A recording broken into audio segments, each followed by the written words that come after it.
Well, a broad-ranging legal development this week after 2 states moved to decriminalize marijuana. Voters in Colorado and Washington state overwhelmingly back measures that allow anyone at least 21 years old to carry up to an ounce of weed. But how can state officials go forward with the new law, given that marijuana is still a federally banned substance?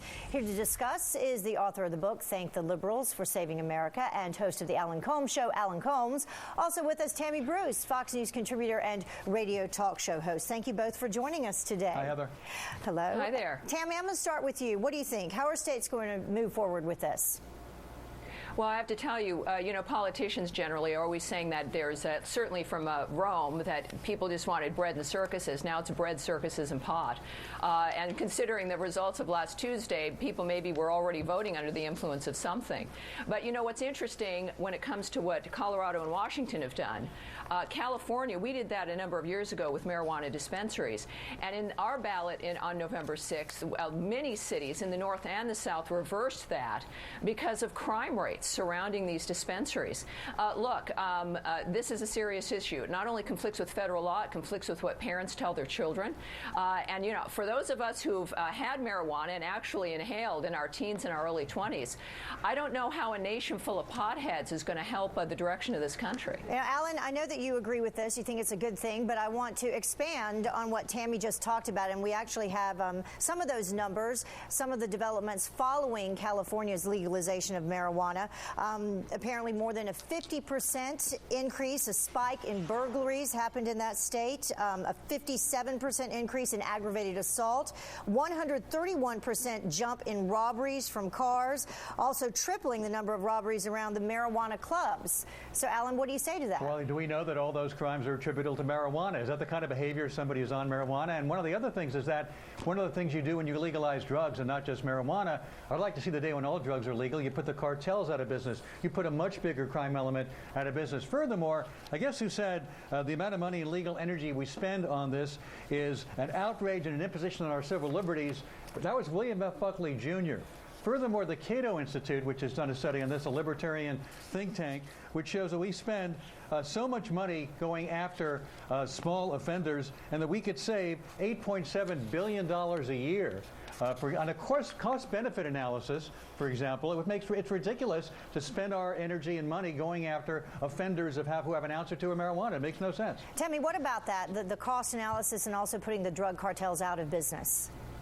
That was pre-Obamacare, wasn't it? It's pretty clear, according to John Boehner, that Obamacare is the law of the land. We've got governors and mayors like Bloomberg banning big gulps. We've got a first lady telling us how to eat more healthily. And we want people to stop smoking because of cancer. Now we want them and approve, apparently, at least in Colorado and Washington, of smoking another substance which will also addict you. So I'm not quite sure if we're all going to be paying for everyone's health care that we want addicted people with cancer, and how that is supposedly going to help us save money at this point when we're all focused on health issues, let alone car accidents, unemployment rates rising. I don't know if Alan's ever had marijuana, but I remember the impact on me, and all I wanted to do was eat the Cheetos. I don't think I don't think businesses are going to be hiring potheads, Alan. It's funny to have conservatives say that A, states shouldn't be able to make decisions, which is what they normally say, or that B, the government should tell us what we can or cannot put in our bodies. Maybe I've got the conservative position on this.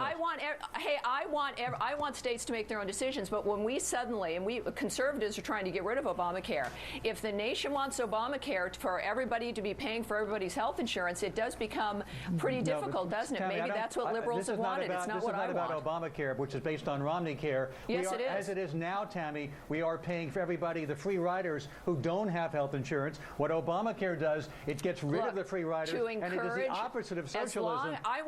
If you want to kill yourself with drugs, kill yourself with drugs. Not on my dime. Alan, it is a little bit about Obamacare, though, because we're talking about the health implications, and you jumped right past that. And there are health implications that have been proven from smoking marijuana. You're making the presumption that because of this law, more people will be unhealthy and more people will not be able to be well because the government, contrary to what Tammy is saying, let me finish, the government isn't saying please go smoke marijuana. It's saying it doesn't make sense to have a law that actually costs society a lot more in terms of energy and money to have a law that that makes it ridiculous to go after smoking people with 1 or 2 marijuana ounces. is linked to testicular cancer, prostate cancer, cervical cancer, a type of a brain tumor, the risk of leukemia in offspring who, of women who smoke it during pregnancy. Right. But do you want the government? If the government told you everything that caused any disease was something you couldn't have, we wouldn't be able to have anything out of government fiat. That's not the role of government to tell us what we can or cannot put in our bodies as adults. All right. Well, thank you both for joining us. We appreciate it. Thank you, Tammy. Thank you, Alan.